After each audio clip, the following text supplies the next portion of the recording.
बिस्मिल्लाहिर्रहमानिर्रहीम। अस्सलामुअलैकुम। एक गांव में एक बुढ़िया रहती थी। उसका एक कामचोर बेटा था। शेखी बिगाड़ने में बहुत माहिर था।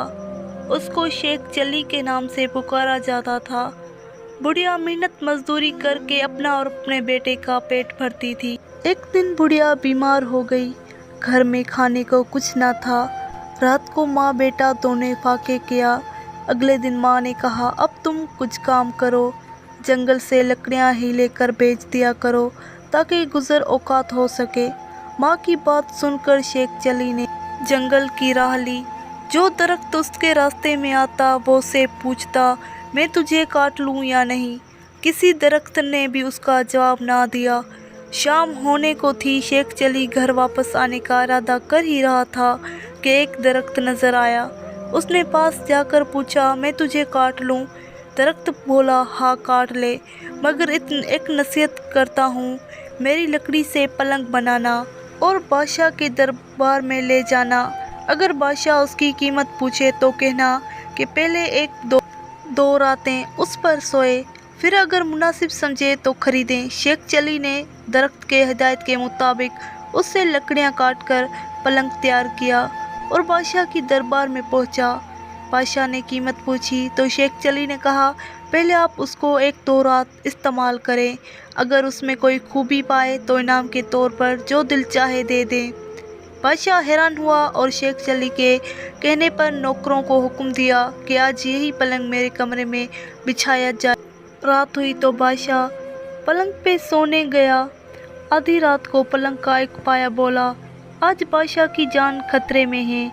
दूसरे ने कहा, वो कैसे? तीसरा बोला, बादशाह के जूते में काला सांप था। चौथे ने कहा, बादशाह को चाहिए कि सुबह जूते को अच्छी तरह झाड़ कर पहने। सुबह बादशाह ने इसी तरह किया। जूते झाड़ा, गर्द उठी, उसमें से एक सांप निकल कर भागा। दूसरी रात जब बादशाह सोया तो फिर पायों ने बातें शुरू की। एक बोला कि तुम पलंग को संभाले रखो, मैं कुछ खबरें जमा कर लूं।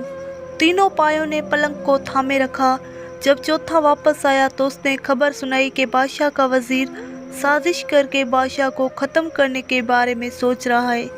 फिर दूसरा पाया गया और खबर लाया कि बादशाह के एक कनीज वजीर से मिलकर बादशाह को जहर देना चाहती है। तीसरे पाए ने तजवीज़ पेश की कि बादशाह को चाहिए कि वजीर को कैद में डाल दी। चौथा पाया गया और उससे ये खबर लाया कि बादशाह को जो दूध सुबह पीने को दिया जाएगा उसमें जहर होगा। बादशाह ये सब कुछ सुन रहा था। सुबह उठकर जब उसे दूध दिया गया तो उसने ना पिया, बल्कि एक बिल्ली को पिला दिया। बिल्ली उसे पीते ही मर गई।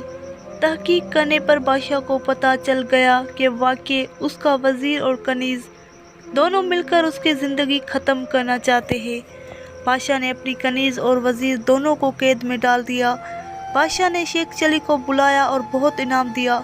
शेख चली अब मालदार हो गया। बादशाह के दरबार में उसकी इज्जत होने लगी और दोनों माँ बेटा बड़े आराम की ज़िंदगी बसर करने लगे।